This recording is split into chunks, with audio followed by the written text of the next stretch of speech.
Esta es la clase número 20 de la Introducción a los Estudios Históricos que se dicta en la Universidad de Panamá. Esta clase la vamos a dedicar a los paradigmas de la historiografía. Así que esta clase va a tener distintos apoyos didácticos. En la primera parte, que yo concibo como una introducción conceptual, tenemos dos imágenes con definiciones de los términos más importantes de la clase, que vienen siendo el término de paradigma y el término de historiografía, que aunque lo hemos dado en las primeras clases, es un momento propicio de volverlo a revisar. Desde el punto de vista de nuestra clase de hoy y el abordaje que le doy a estos temas, vamos a utilizar la definición de paradigma de ese filósofo famoso Thomas Kuhn. Y desde la perspectiva de que el paradigma viene siendo el cuerpo teórico de una ciencia. Es decir, que ese cuerpo teórico, pues ese conjunto de valores, de concepción de la vida misma, del ser humano y en este caso de la historia, ¿no? Y debe ser consensuado por la comunidad científica de su momento. Es decir, vamos a ver cada paradigma y más adelante en la clase que sigue lo vamos a ver como corrientes historiográficas de una manera sucesiva, como unas escuelas van a ir reemplazando a otras. Pero hoy lo vamos a ver desde el punto de vista de los paradigmas de la historiografía, es decir, sus distintas concepciones, su distinta manera de entender la historia, de entender su objeto de estudio, sus metodologías y el sentido mismo de la historia, ¿no? Entonces esto como paradigmas, cuerpo teórico. En el segundo término que tenemos que revisar, que es el de la historiografía, nuevamente debemos de recordar que la historiografía viene siendo los relatos históricos o el registro de la historia que escriben los historiadores y que se diferencia del pasado en sí mismo. Porque en realidad el pasado en sí mismo, como se ha visto en las primeras clases hasta el cansancio, se nos escapa de las manos porque no es repetible, ya el pasado pasó. Y solo nos quedan entonces las fuentes, los testimonios, los vestigios. Ya también vimos las fuentes históricas de qué tipo pueden ser y qué tipo de información nos pueden dar del pasado. Pero jamás el pasado mismo cabe todo entero en sus fuentes, ¿no? Siempre queda algo que no lo podemos registrar.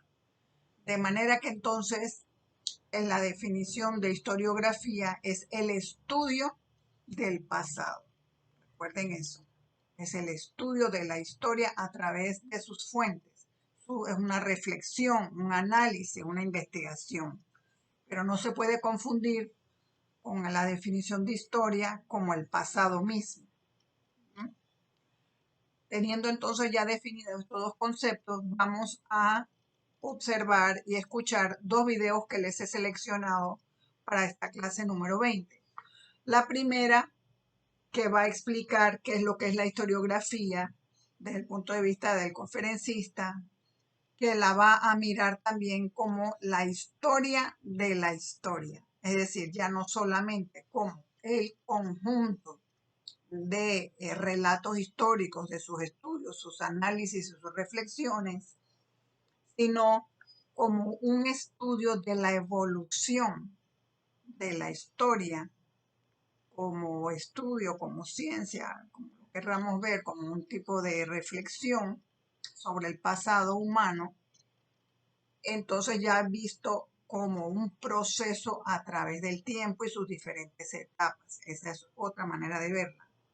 Él va a enfatizar no tanto ya el estudio por etapas, eso lo vamos a ver en la siguiente clase, sino que va a hacer un énfasis de que los historiadores no solamente entonces investigan algún tema del pasado, lo tratan de explicar, y de documentar, sino de que también hacen una reflexión de la misma historia como ciencia o como arte o como sea la distinta concepción que se tenga de ella en su conjunto, y que definitivamente la historiografía tiene que renunciar a ser objetiva porque depende de la interpretación del historiador.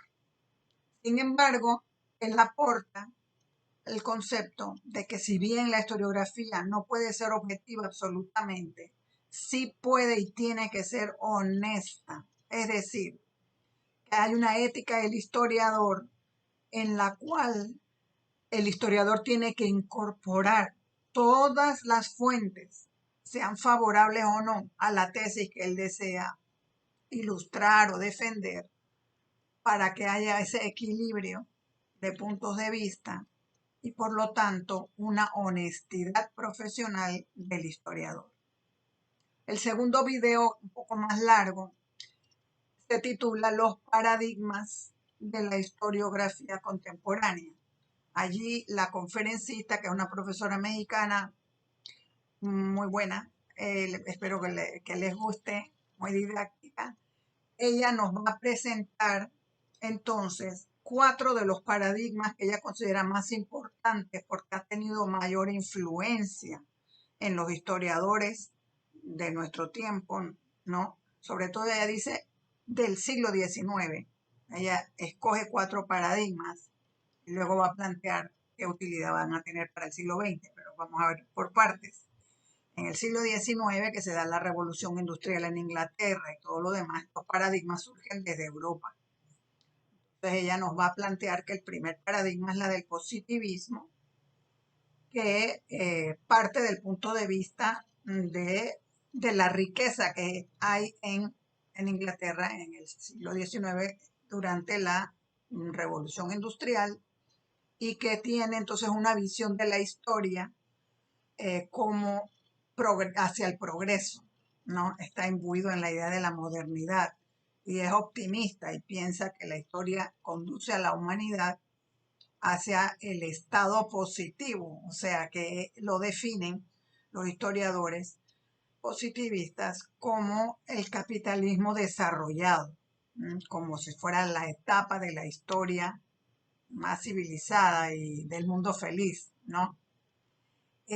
Por su otra parte, digamos, una visión crítica del positivismo, vamos a ver qué es la posición marxista de la historia, que va a partir del punto de vista también de la Inglaterra del siglo XIX industrializada, por tanto es una visión también eurocéntrica, pero es una referencia también para los historiadores en América Latina y otras partes del mundo, desde el punto de vista también de los trabajadores en las fábricas, ¿no? O sea, dentro de esta misma revolución industrial, así como hay una gran producción de riqueza, él va a ver que también hay un empobrecimiento de los trabajadores en las fábricas e incluso de los campesinos en el campo. Así que su punto de vista, entonces, si bien el positivismo va a ser más elitista, el marxismo va a hacer entonces énfasis también, claro, en la economía y la política desde el punto de vista de los pobres. Ambos van a compartir, sin embargo, una visión evolucionista hacia el progreso, porque Marx va a decir que si bien el motor de la historia es la lucha de clase entre los capitalistas y los trabajadores, esa lucha de clases conducirá a través de revoluciones sociales y básicamente, principalmente, hacia estadios que van del capitalismo hacia el socialismo y como utopía al comunismo, ¿no? Así que ambos comparten eso a pesar de que tienen posiciones ideológicas y políticas contrarias. El positivismo defiende la objetividad de la historia y también proponen que se estudie los documentos y los acontecimientos en sí mismos sin tratar de explicarlos, mucho menos de interpretarlos, para no contaminarlos de la subjetividad del historiador. El marxismo también defiende una posición de ser científicos en el manejo de la historia, aunque por otra parte también se puede inferir que también plantea que el estudio de la historia no debe ser solo teórico, sino que debe conducir a la acción política por el cambio. Otros dos paradigmas que se plantean en este segundo video, muy interesantes, no siempre son estudiados teóricamente, son la del historicismo y la del presentismo. También surgen desde el siglo XIX, pero todas ellas tienen toda una presencia importante en los historiadores de nuestros tiempos, aunque ya muy combatidos, muy superados, pero no, siguen latiendo, ¿no? En nuestro quehacer de los historiadores. El historicismo plantea que el ser humano y cualquier acontecimiento del presente no es otra cosa que el resultado del pasado. O sea, que el pasado sigue vivo en el presente. De alguna manera, si lo llevamos a una exageración, a su última instancia, es casi la negación del presente, como el presente teniendo la existencia propia, ¿no? Porque la considera apenas un momento de un proceso que viene del pasado y que de alguna manera no hay nada nuevo, que ya todo se ha dado en el pasado y podemos entender el presente por su pasado.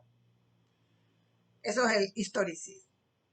El presentismo plantea las cosas como virando la torta y va a decir lo contrario, es decir, los historiadores no pueden escapar de su presente, de cuál es su historia en el presente, qué es lo que están viviendo, cuál es su cultura, cuál es su época, cuáles son sus necesidades, ¿no?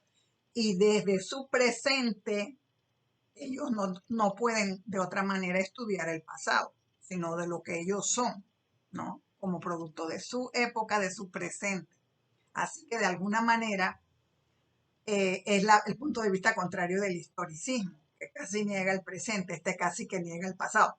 No es que lo nieguen, pero básicamente dicen, así como que el historicismo no podemos entender el presente sin el pasado, los presentistas dirán, no podemos entender el pasado, sino desde el presente.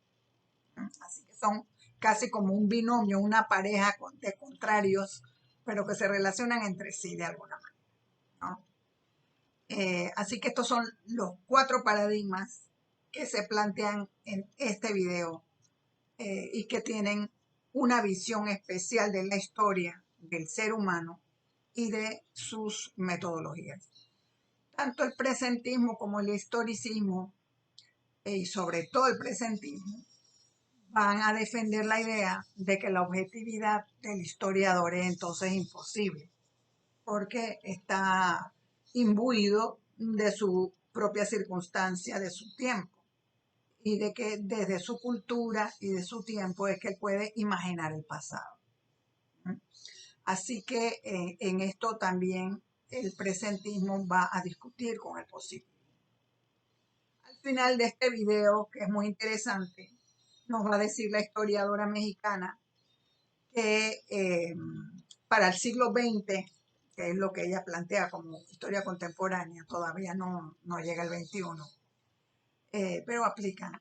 Ninguna de estas, sobre todo los paradigmas del positivismo y del marxismo, ella considera que por su idea de la evolución hacia el progreso, no pueden aplicar como matrices teóricas para poder explicar, por ejemplo, el siglo XX, la historia del siglo XX, porque ella dice que, por ejemplo, en el siglo XX, el capitalismo demostró que no tiene una dinámica de crecimiento unilineal hacia el progreso, hacia el mundo feliz, no, ni de un lado marxista ni del positivista, sino que la economía y la misma experiencia histórica del siglo XX ha demostrado que el capitalismo es cíclico, que ha tenido grandes crisis y que es ondulatorio. Entonces, no conduce necesariamente a estadios superiores en sí mismos. Y por otra parte, también ella dice que ha demostrado el siglo XX con sus guerras mundiales, incluso con el terrorismo, ya para llegar al siglo XXI, y las guerras que no terminan nunca, demuestran que la violencia entre seres humanos no parece tener fin y que en ese sentido no lo superamos. Así que esa idea evolucionista de progreso queda completamente desterrada y no nos sirve como una matriz teórica para entender el siglo XX. Así que ella dice, bueno, en el siglo XXI, ¿qué nos queda? ¿En qué creemos? Ella no lo va a responder, nos deja con la duda. Pero nos hace la recomendación de que el historiador debe convertirse en un investigador, lo que me deja a mí la sospecha de que ella quisiera que abandonáramos los historiadores esa labor o ese oficio que nos recomienda el profesor O'Gorman, de ser intérpretes y de involucrarnos en los estudios de la historia con imaginación y con sentimiento para poder humanizar el pasado y comprenderlo mejor, no estarlo regañando, dice, como lo hacen los marxistas, sino realmente para sentar parámetros eh, desde el presente que nos permitan comprender mejor el pasado. Con esto entonces terminamos la clase de hoy. Los dejo entonces con estas ideas y estos cuestionamientos y los invito a escuchar los dos videos que les estoy introduciendo en el correo electrónico de esta clase y de que lean las dos imágenes con las definiciones conceptuales. Hasta aquí entonces, nos vemos en la próxima clase que será la 21. Ahí sí vamos a ver el transcurso de las corrientes historiográficas fase por fase. Reciban un abrazo muy cariñoso de su profesora Ana Elena Porras.